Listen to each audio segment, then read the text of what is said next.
Morning and welcome to Westchester Education's 2025 K-12 Education Policy and Funding Update webinar.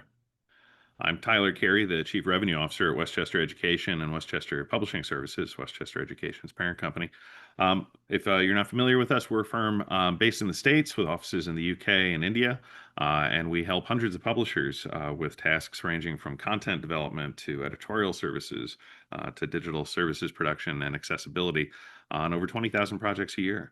And I'm grateful today to have our featured speaker, Jay Diskey from Diskey Public Affairs. Jay formerly led the Association of American Publishers Education Division. He's the former chair of the International Publishers Association's Education Committee, and he has served as a senior staff member of the U.S. House of Representatives Committee on Education and the Workforce. Jay has done a few of these webinars with Westchester over the years and has a lot of expertise related to state budgets, state funding, state adoption cycles, and for our clients in the States, in the UK, and the rest of the world. We know there's a lot of excitement today to hear your counsel, Jay. So just to set the table for today's topics, we're going to look at the K-12 funding outlook. We're going to look at the state and federal K-12 policy trends in the U.S., impacts on education companies, and we have a summary and Q&A. Many of you did submit questions in advance of the webinar, and so we've put some of those together that we'll ask at the appropriate points today. If you have other questions, please do put them in the questions panel, and we will try to get to as many of those at the end as we can. So Jay, I will let you take it away, sir. Thank you for being here. Well, Tyler, thank you. It's great to be with you today. I think this is probably the third, fourth, maybe even fifth webinar I've done for Westchester over the past several years, always on the same topic. Very much appreciate the opportunity to do this for Westchester and its broader community of educational publishers and ed tech companies and associated vendors and others. So again, thank you. Yes, today we will look at relevant education funding and policy trends. Let me just start by saying that I know that there's a lot of concern. We're certainly seeing proposed cuts at the federal level, and we should be concerned and are concerned. But I do want to put this in perspective, which is from the very beginning here. The federal funding is very important, but it's only 9%, just 9, the digit 9% of all of K-12 funding. The biggest funder of K-12 funding is the states, which is about 47%. Then the other piece of it is local taxes, largely property taxes. And that accounts for about 44%, and that leaves something around 9% of the federal government. So there are some cuts, and I'll get into those in just a minute, but keep all of that in perspective. More concretely, state budgets are okay.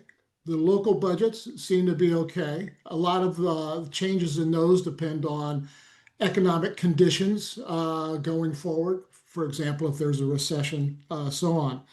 So in terms of the current funding, I've been asked by some clients and others, gee, are things being cut right now by the federal government?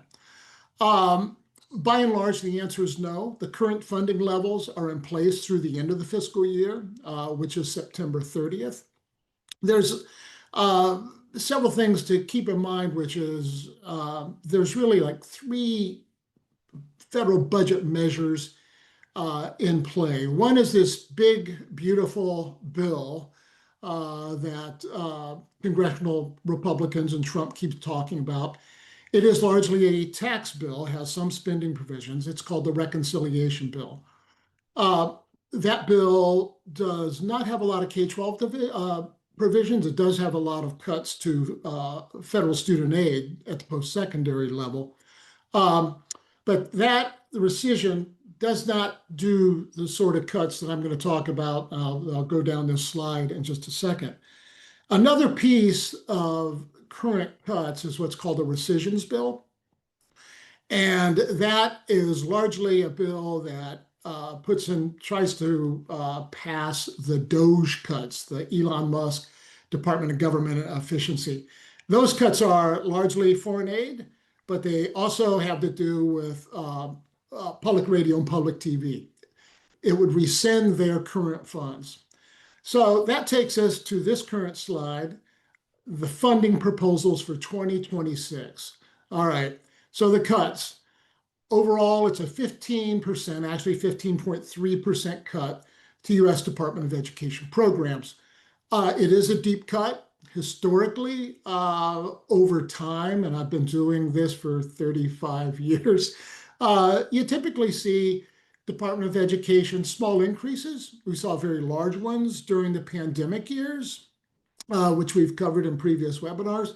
15% is deep. The justification from the Trump administration is that these cuts are necessary to begin winding down the education department, which is something that this administration wants to do.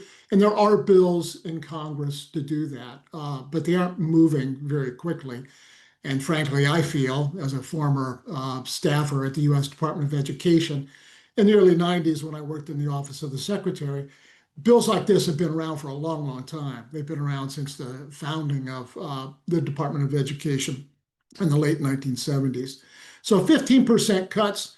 A little more concretely, funds are eliminated for example, the Title III English Language Acquisition Program, $890 million, which is a program that is important and has grown over the years. Migrant education, $428 million. I put those in because they're among the bigger programs that are getting cut. A lot of the various title programs are getting cut and rolled into a flexible funding stream called the Simplified Funding Program. 18 programs that currently exist in Title II, which is the big teacher training program or teacher support program, Title III, English Language Acquisition, and Title IV, which was a large block grant that has things like safe and drug-free schools, arts education, foreign language instruction, et cetera. In those other three, they're being rolled into a $2 billion flexible block grant.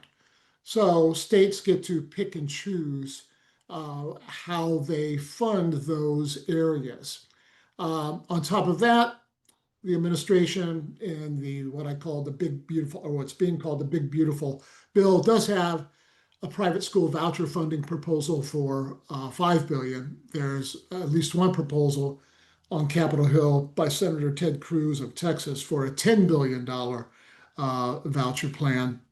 The Trump administration and congressional members of the GOP seemed very interested in having the federal government, for the first time ever, really fund school vouchers, which would be a significant departure from all previous administrations. Finally, on this slide, department staffing has been cut basically in half.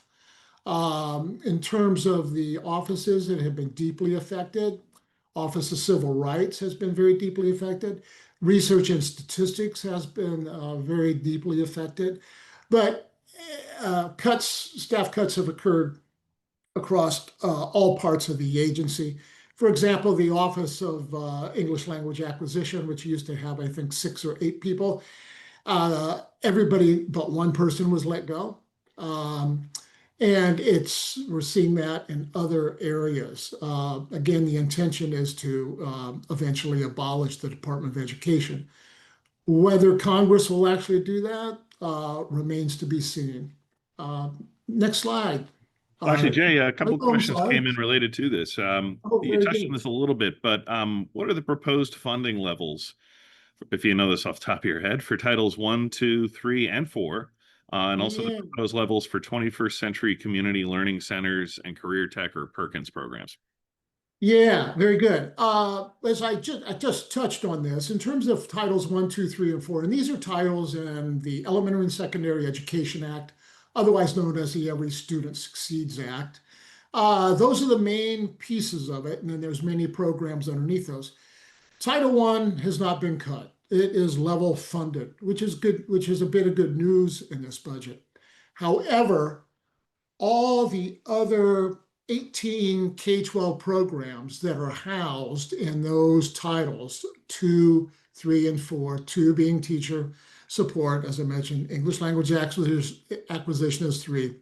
Title 4 is an student enrichment block grant. All those titles have been folded into this new $2 billion simplified funding program, which the Trump administration wants. It would be a very large block grant. The advantage is that states would get to pick and choose what they want, and they can fund them at their own levels. The disadvantage is these programs have been established by Congress over many decades as national priorities that, for example, arts education ought to be, there ought to be dedicated money. It is a priority, one of many. English language acquisition, which I keep using as an example, has been a big priority. But this would allow greater funding. Final thing I'll say about it is there would probably be school choice wrapped up in it. So that's the possibility that the simplified funding program could be made loose enough to incorporate school choice.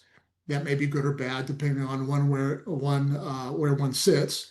And it would vary a lot by state. There's conservative states that very much are interested in school vouchers and have their own programs and would love to see them increase. Other states, democratically controlled, haven't gone that direction. That's probably more than you wanted, Tyler, but I hope that helps. All good. No, that's helpful as everybody's thinking how the funding will impact their programs. We've got 2 other questions that came in before the webinar that are related to the slide. You talked a little bit about how the cadence of when some of these things are going to come about, and that there's been bills like this on the floor since the Department of Education was founded in the 70s. But from your view, what is the congressional timeline for this proposal? I mean, when do you think we'll know whether these cuts are going to be reality or just part of the news cycle? Yeah, very good. Well, I'll tell you what is supposed to be the schedule, and then give you some predictions on when it really will happen. The federal budget starts on October 1. It ends on September 30th. So the current budget ends on September 30th.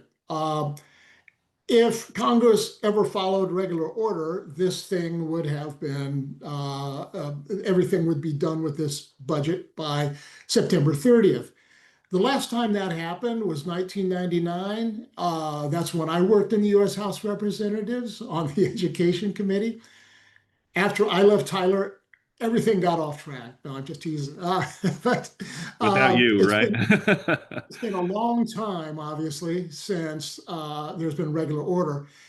This current year's budget wasn't approved until March of this year. It was a full 6 months left. I think this budget that Congress has just started to hold hearings on, there was a hearing yesterday, there's a hearing going on right now on this budget in the House of Representatives. The debate and consideration of this budget will go into the fall. I think at the earliest it gets passed is toward the end of the year, the calendar year, around Christmas. And then it could bleed into January, February, March. More than often, this stuff is getting done in March. Why is that? Congress knows that it can continue to kick the can until about March. March is when some monies expire for defense spending or have to be approved by then. And if they're not approved by then we can't pay soldiers, sailors, airmen, etc. So March seems to be the final date. In terms of what happens, yes, programs remain funded even after the fiscal year. They're just funded at the most recent current levels. It would be 2025 levels. So probably too much detail, but it's going to be a long road down. So we'll have to kind of watch this space. I hear you. So for today's registrants, in advance, when we were gathering questions, there are some school administrators and educators who are here, as well as content developers. But this question kind of affects both audiences. There's a question about what are the funding implications for districts that do not end their DEI programs, and the person asking the question referenced that there's been a successful suit in Maine where the state challenged the Trump administration and won in federal court. But as educators are thinking of their programs, and also as content providers are thinking of the content they put into these programs and how they handle representation and a lot of the things that really have been moving in the right direction for a long time. What are some of the things that you are thinking of here as to the funding implications for these programs when it comes to DEI? Yeah, another great uncertainty, Tyler. Let me first address the decision by a federal district court in Maine, and is it an outlier or does this set national policy? That district court is one of 94 federal district courts in the country, so a similar suit could land in another district court in a state far away from Maine, and it could be a different decision. One of the reasons why there are appeals courts and eventually the Supreme Court is to reconcile those different decisions. Now, at the same time, any court, district court looking at this would take the Maine decision and read it and try to determine whether it should be law and whether they should adjudicate it the same way. There's also issues, one right now before the Supreme Court, or will be heard soon, as to what extent some of these lower courts set national policy. At times they do, they usually do, but then they can be overturned. And the Trump administration has put forward a request to have a case reviewed about whether these only apply to the district, or would this ruling from Maine, for example, apply in Texas, apply in Florida, et cetera. Typically they do, but then a lot of times they're overturned.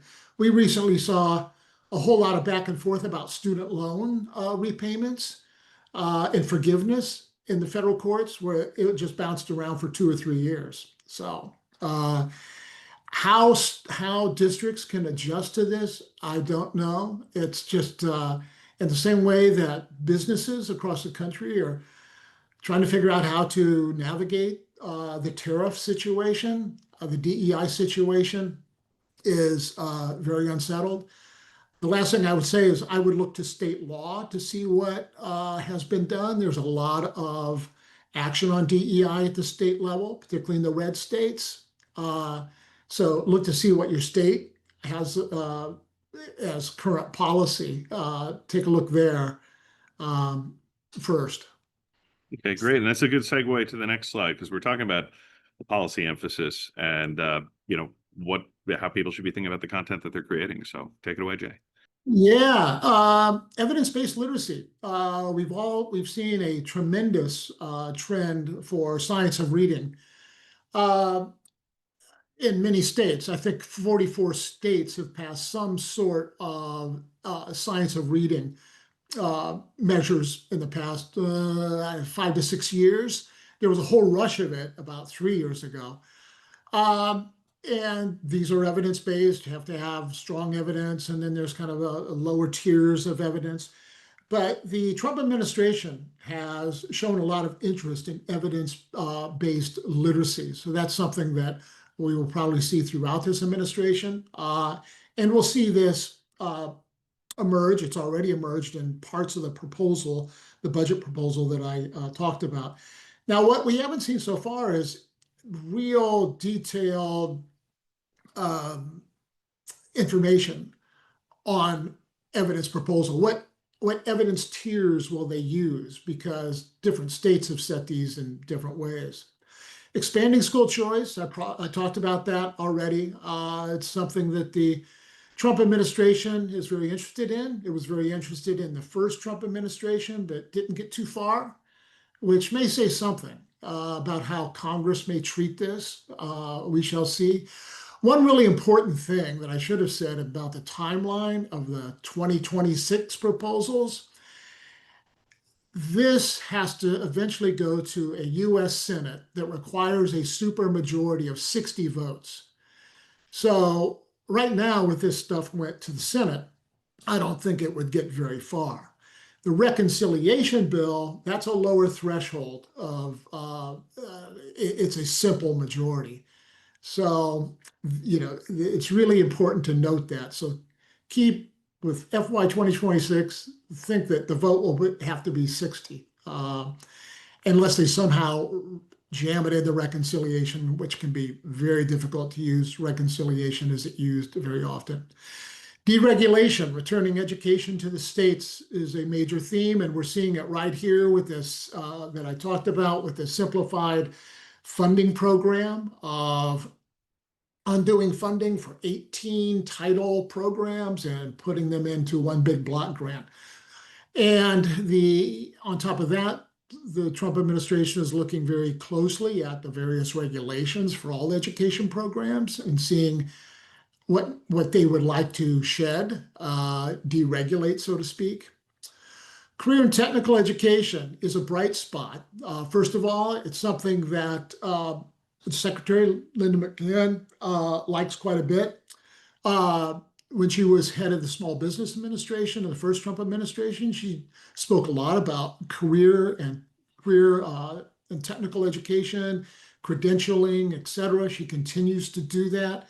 Moreover, a really nice bright spot is that in this list of cuts, Perkins is not cut, it's level funding, just over $1 billion a year, which is really nice. So you're seeing out of this administration a strong CTE support.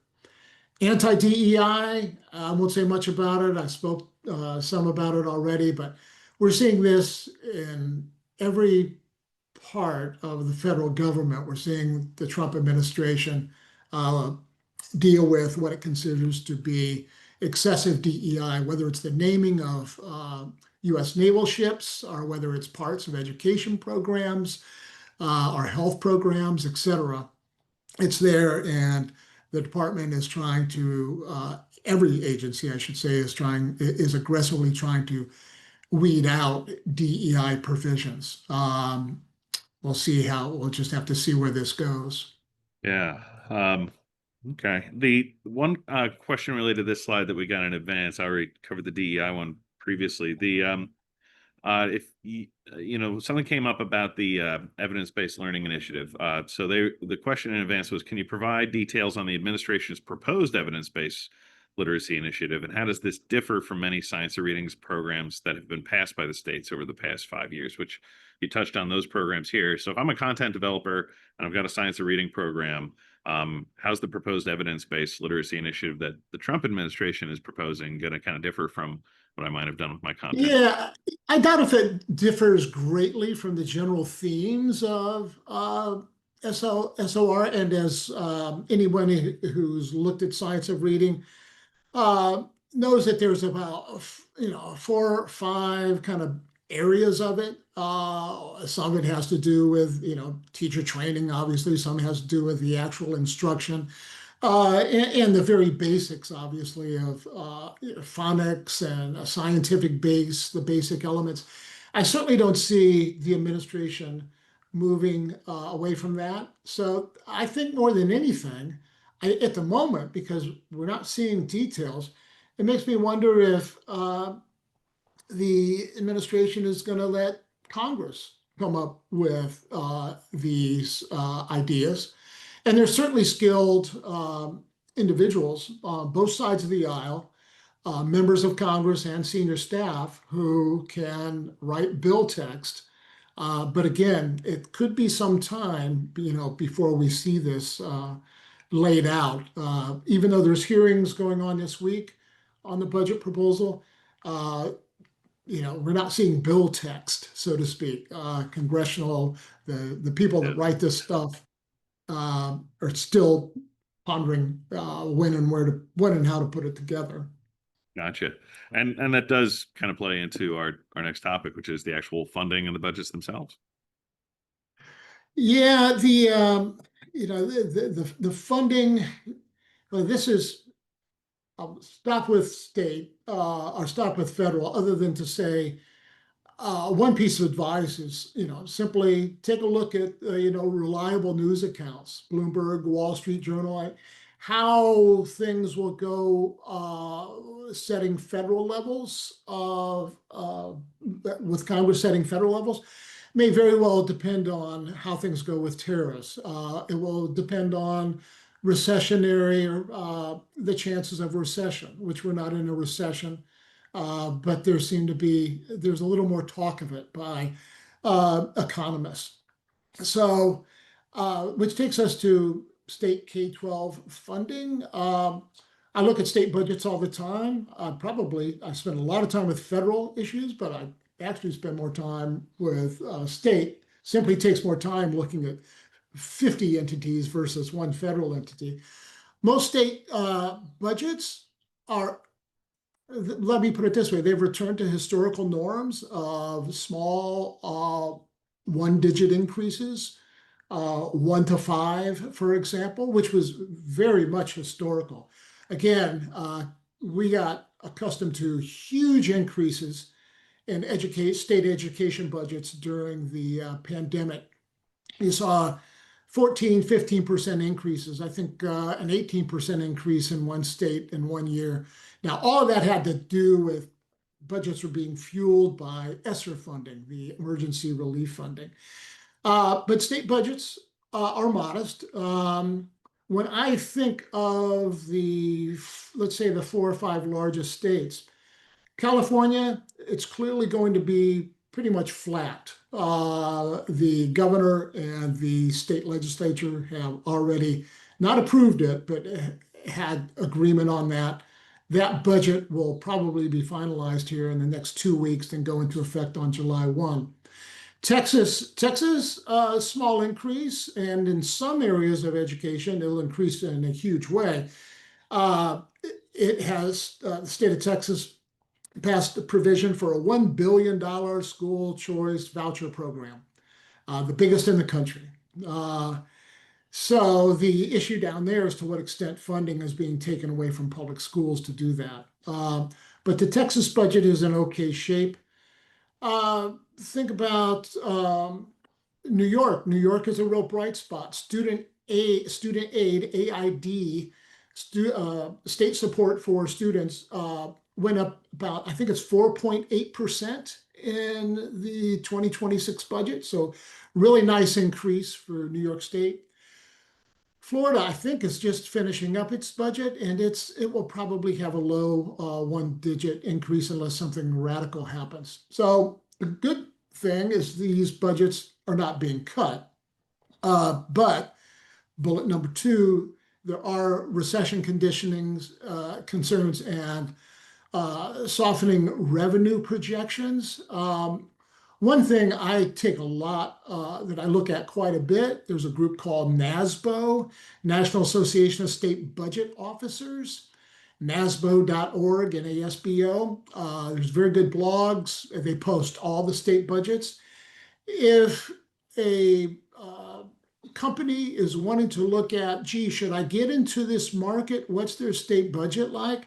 NASBO provides a way in. You can take a look at that state budget. NASBO will tell you whether it's been passed, enacted, so to speak. And it will give you an idea of what's going on. Now, one big caveat. Some of the links to the states just post but the actual budget text, and you may have to wade through a 600-page document to find something. On the other hand, other states post summaries, whether it's really easy to see the data. Thanks. This actually is like the $10 million question that somebody provided in. And it's a two-parter, so we'll say it's like 8 million and 2 million. Okay. So with federal funding in flux, which states hold the most promise for educational publishers and ed tech firms? And part B, what states are most adversely affected by budget cuts? So, if you're coming from outside the states and trying to bring your content in here, where's the biggest opportunity? If you've been publishing in this space and you're based here, what are the game changers, of where you should focus a little less and focus a little more? And you've given us some kind of guidelines about the budgets, but just as far as internalizing that to I need to focus on these states for adoptions and for, kind of selling my content? Where would you focus? Yeah, indeed. Well, and this harkens back to what I just said about the big states. I mean, when you look at the education budget for California, it's huge. And California is a state that has a state economy that is around the size of the economy of France. So it's like the fifth largest in the world.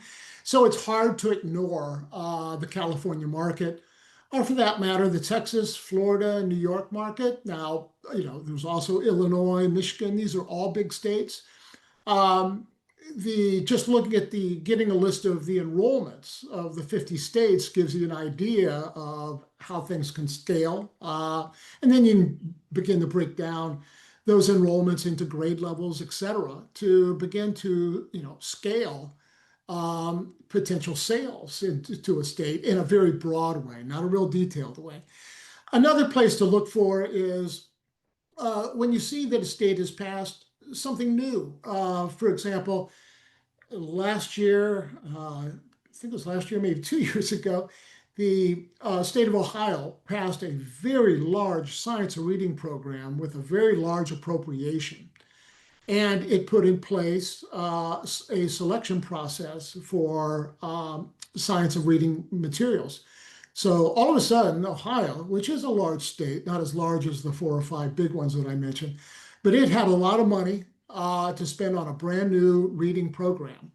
So those are the sort of things. I know it's difficult to take a look at all the headlines, but get a subset of the states that you may be doing business in now and have state representatives in, marketing, salespeople, and you can begin to narrow down. Now, states to avoid.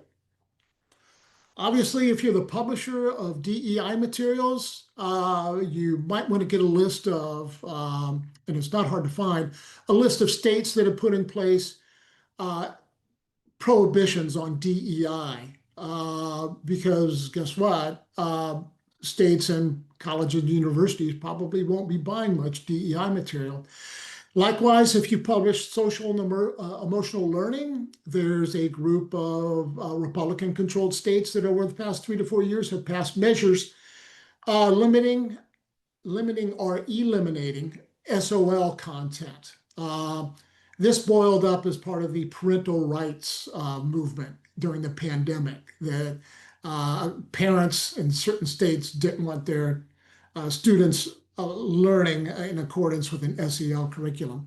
But setting aside DEI and SEL, what states can you go to for certain subjects, et cetera, or what's the states to avoid? Economically, at times, it's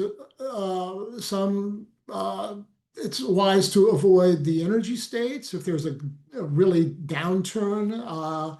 So states like Alaska, Oklahoma, even Texas, those are states that when there's a downturn in energy, those states are hit very hard. They rely on energy.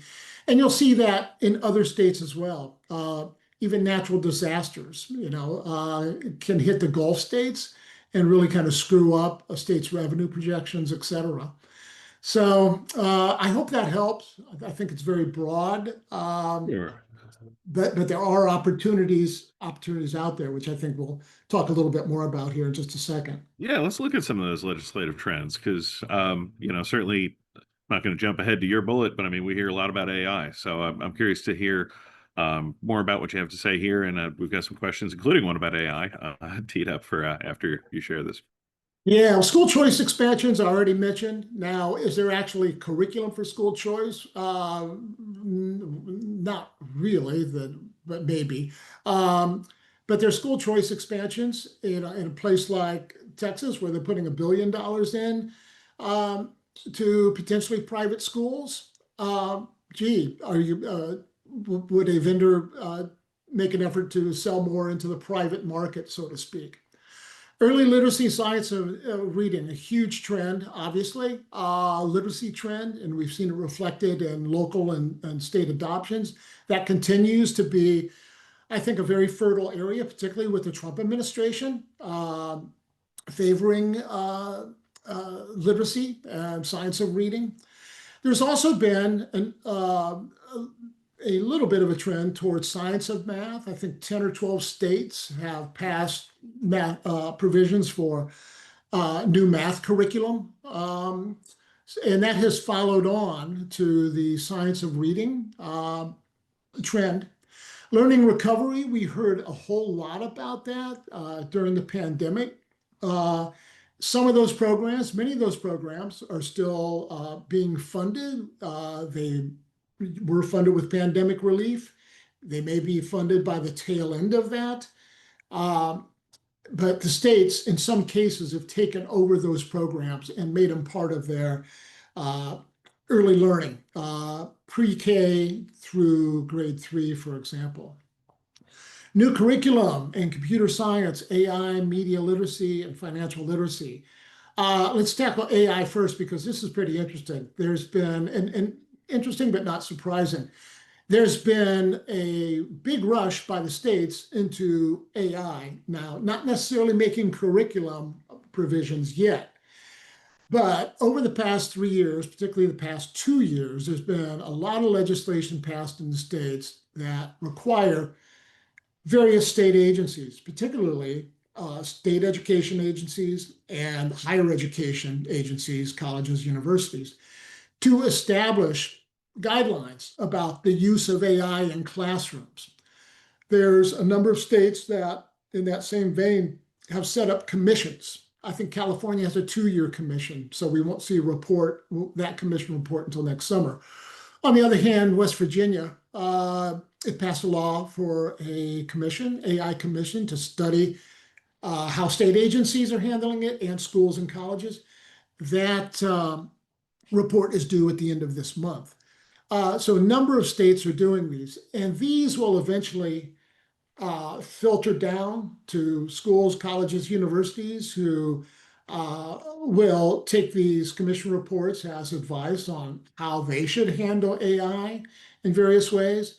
And it will likely lead to guidelines and perhaps actual requirements on how AI is to be used in learning materials.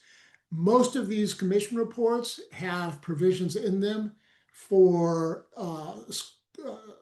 the state and school districts to take current inventories of their technology items, in particular, how they use AI. So this is getting into the schools. I don't think it's necessarily an opportunity right now for publishers, but maybe it is. I don't know. If nothing else, publishing something for educators on how AI can be used in the schools, or it should be used, et cetera. And this is overlapping, obviously, into the computer science. There's been a stronger trend toward updating computer science materials. The other two things I'll mention, which is pretty interesting, there's been a good number of state bills about media literacy. These began to happen on the heels of the 2016 presidential election, which Russia had some influence on, and there got to be concerns in the schools about how students learn from current media, news media, and social media. There are some states that have actually had some adoptions on media literacy. And financial literacy seems to be that there's a strong uptick on that. Guess what? After the Great Recession of 2009, 10, 11, and there continues to be interest in financial literacy. The last thing I'll mention, and I fear I'm talking too long, but there continues to be a lot of culture wars legislation, parental rights, book bans, DEI prohibition. These are out there in every state, but particularly the red states. Now, most red states have passed these bills already, but there seems to be an appetite among red state legislators, conservative legislators, for continuing to pass these bills, continuing to introduce these bills, even though they may not go anywhere because there's already a legislation on the books. Why would they introduce it? So they can get some news coverage, so they can write a press release. So it's just it's done in a number of states Tyler, that was quite a gush out of my policy fire hose, state Well, policy it's fire hose. worth Uh, every penny, Jay. No, this is, and I know it's a free webinar, but no, it's all valuable advice. And actually, you answered the AI question that had come in beforehand. But one of the attendees shared in the Q&A, and I'm sure Nicole will share it with the assets after the webinar, a link that has which states have AI guidelines in place or information about places where Very AI good. guidelines are in place. One other question that came in live just now, which relates to all this, which is, and if I'm asking a tap dance and we should just cover it in a blog post afterwards, that's okay. But can you give any insights on special education funding? Because I know there's been talk about moving some of this to Health and Human Services within the proposed budget. From what are your thoughts there? If there's any trends to keep in mind there from a legislative standpoint? Yeah, well, first of all, my bad. I should have mentioned, I talked about Title I and how it is being flat funded. So is IDEA, special education. So it's really good news. The Trump administration promised within a week or two after taking control over the administration of the White House that they would preserve IDEA. So very good news there. The issue, though, there's two of them with IDEA. There's been talk of making it more flexible and more like a big block grant. I'm not sure where that's going. The other thing is the kind of the early plan for breaking up the Department of Education and prohibiting it, abolishing it, would be to move IDEA to HHS, Health and Human Services Department. Now, keep in mind, it used to be there, but so did all of education. The education office, so to speak, established by Congress in 1867, eventually was housed in HHS, which was came about during the Depression. It was HEW, Health, Education, and Welfare.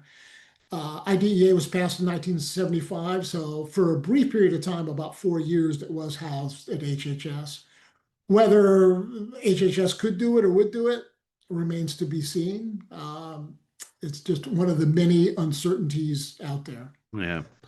A question that's, another kind of topic here where maybe you have an answer that you can share, if not perhaps afterwards. Similarly, where are things headed with world languages from a state policy and legislative trend? Yeah, world languages. Goodness. Well, the world languages was a permitted use is still a permitted use under Title IV. But everything in that title, like arts education, safe and drug-free schools, world languages, everything that's considered to be student enrichment is being funded into that big block grant of the simplified funding program is what the administration is calling it, which means that yes, dollars can still be used, federal dollars can still be used for world languages, but it's in a block grant and it may find competition from other programs. Gotcha. Again, a state may say, well, let me put it this way, under the current existing formula streams, there's a number, maybe 1 million and maybe, hundreds of millions for each of those permitted uses, world languages, arts education, et cetera. Now it's all together. States can pick and choose. So there's going to be winners and losers. So it's very hard to say. Also with world languages, I know we're talking about world languages, but English language acquisition is also going into that simplified funding program if the White House has its way. Yeah. And that, I think kind of plays pretty well into as folks are planning how they handle their content that's geared towards any of these types of programs. Kind of segues nicely into perhaps the most important slide of all of them, the one slide to rule them all. Where are we headed for state adoption soon, Jay? Yeah, it's a good adoption calendar. Now, let me preface this by saying I know that there may be smaller companies on the call and that say, well, we don't do state adoptions. And from what I would say, as someone who, when I was with the Publishers Association, had to keep a very close eye on state adoptions and monitored them carefully and regularly visited the state adoption, the states that do adoptions. I would say this: these big adoptions present a long tail, and yes, oftentimes the bigger companies, get the programs, but these adoptions create a long tail of supplemental, also professional development for teacher manuals, ed tech products, et cetera. So when you see a big adoption in Florida, for example, ELA, that's going to have several years of sales of other types of products. Maybe not with state funding, but certainly with local. Also, keep in mind that many state adoptions, nearly all, I think 16 of the 18 adoption states, they're all very flexible. The state puts out a list, but it's voluntary. The district doesn't have to choose from the list. So it's easier to get into adoptions. In terms of this year, next year itself, in terms of, and I have adoption review, that was last year. Implementation means what year is it being purchased and put into school districts. So implementation this year of science, it's a big science year. Alabama, Idaho, New Mexico, North Carolina, Oklahoma, a big deal. And there's some science on the horizon and deeper parts of the calendar, 2 or 3 years out. So you can, look at what you're doing and adjust going forward if you're creating science now. It's a good math calendar. Mississippi, Oregon this year, California, Texas, and New Mexico. California in particular, this is delayed by a couple years, but this means at the K-8 level, every school is going to be looking to buy new math materials in California, and to some degree at the 9-12 level as well. So it's a big, big period for California. The state list has not been established. It will be announced this fall, usually second week of November. Programs are being reviewed right now. One other good Jay, thing if I could interrupt, one Yeah. that I know you're Sure. about to move to, but just a question that came up is That's okay. specific to Texas. They recently changed this adoption process, and folks were wondering if, when you touch on Texas here with math, or just in general, can you describe a little bit of the changes since Texas is such a big market for so many of us? Yeah. Oh, goodness. Texas had a huge change in 2 years ago. The Texas legislature, I think it was House Bill 1605. It created a whole new system. The previous system, and to some degree parts of the current system, had the state board reviewing materials and approving them. There was a lot of criticism over the years that not enough programs were being selected and the programs were not of high enough quality. So there was finally this big reform of House Bill 1605, and it put in process a new system at the Texas Education Agency, which creates many more reviews. No longer, for example, would a instructional materials producer, or let's call them a publisher, no longer would they have to wait until the next cycle of maybe 6 or 7 years. They can get their materials approved once every year, or not approved every year, but reviewed every year. It sets up mid-cycle reviews, which is really, really important. So I would urge publishers and tech companies to take a look, if they haven't looked at Texas, take a new look at it. The Texas Education Agency, TEA, has done a wonderful job of putting up all sorts of videos, webinar material, all sorts of instructions. They've had webinars. They want to get more publishers into the system, and it looks like they are. So it's a big change, and I'm glad. Thank you for asking that, Tyler. The one final thing I'll say about the slide, I was mentioning California. One of the really great things about California finally getting around to doing math is that ELA will be up next. It hasn't been set for a specific year, but ELA has been delayed repeatedly because math was delayed repeatedly.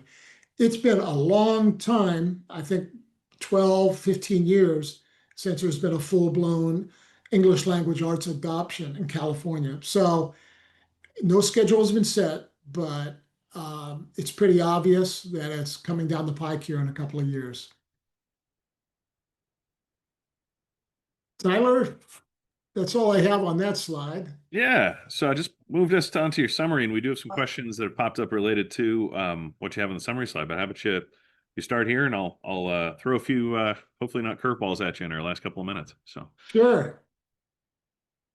Yeah, well, only to be repetitive, and I really shouldn't propose. There's proposed cuts to federal K-12 funding, but the states look to be in pretty good shape at the moment. It really depends on whether revenue does soften, to what extent there's a recession. These are great unknowns that everybody in business is asking. There are a lot of good policy trends like science of reading, science of math, AI, et cetera, that are really bode well for companies in the K-12 curriculum and ed tech space. So, Tyler, that is my presentation. well, Be you've happy done to good, Jay. You've done good. So, there are a couple just last questions. One came in fairly early on, and kind of now that we've looped back to some of the funding here, somebody asked, to be clear, the likelihood of these budget reductions in K-12 and Title III, et cetera, are highly unlikely? Question mark. As they will never pass a 60-vote Senate, you said earlier. Is it more likely that Fed K-12 funding will simply stay the same rather than 15% cuts or any cuts at all? So I think this kind of talks about funding as well as legislation through the Senate. So do you want to talk kind of to the two sides of that coin, or? Yeah, I don't think it'll be 15%. Putting on my hat of former staffer, education staffer in Congress, I do, and all of this just remains to be seen. I think we will see some cuts. I do believe that Congress will give uh, this president what he wants to a degree. And no one knows what that degree is. I mean, are we going to see 10% cuts or 5% cuts? Don't know. There will just be a tremendous amount of horse trading back and forth between now and the end of the year, or now and perhaps next March. We have a long way to go, and sorry, there's so much uncertainty here, um, but it's just the way it's just the way it is. Again, I don't see 15% cuts, but I certainly do see something. Whether it's in the 5 to 10% area. Final thing I'll say: keep in mind, this is just 9% of K-12 funding. The rest of it is 91% of it is state and local, and that seems to be holding up pretty well. Okay, and one question, I think you kind of touched on this before, but I think it would be helpful for some folks just for you to kind of confirm it. Somebody did ask about states where they phrase it this way. Over the years, I've heard of state adoptions being canceled or unfunded when a state's economy hits fiscal headwinds. Is this correct? And you kind of touched on that a little bit, but if you could expand on that a little, that'd be helpful. Yeah, it certainly has happened, and it could happen in the future. There was a lot of that during the Great Recession, where states had to make mid-year cuts, which is pretty rare. Um, One unique thing about the Great Recession, at least here in the United States, is that um, the local spending was hit so hard because the real estate market crashed. People walked away from houses. They weren't paying their property taxes. And that part of this three-piece pie, 9% federal, a big chunk for state, and then 44% for local, that local piece really fell apart. It's not that everybody walked away from the houses, but property taxes took a big hit in many states, particularly the Sun Belt states. I don't see that happening. I don't think we're in a real estate crash this time. I mean, I don't believe a recession has even started. But the potential for mid-year cuts is always out there. There have been very, very few since the Great Recession. In my view, it would really have to be some pretty nasty economic conditions before we got to that. So Yeah. I hope that helps. Okay. One last question for you, Jay. You've been very Yeah. patient for your time on all this. Are there any adjustments you suggest to approaching content in 2025 that differ with how we did product development in, say, 2022? Any trend lines we should be aware of? And you talked a little bit of trend lines before, but if you have a closing parting thought on what's different now versus, say, 3 or 4 years ago, what would kind of your counsel be to people creating content?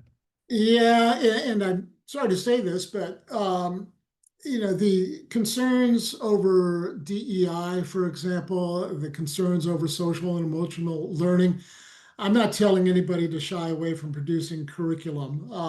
There are many people that feel that those areas are important. I do. But if you're trying to sell into certain states, the so-called red states, you just might run into some big hurdles with school districts that say, we can't buy that anymore. We just can't do it. Now, setting aside the culture war curriculum issues, obviously some of the trends we talked about, I think there's more demand for financial literacy and media literacy. Obviously, looking at that adoption calendar slide kind of points you in the directions of where things go.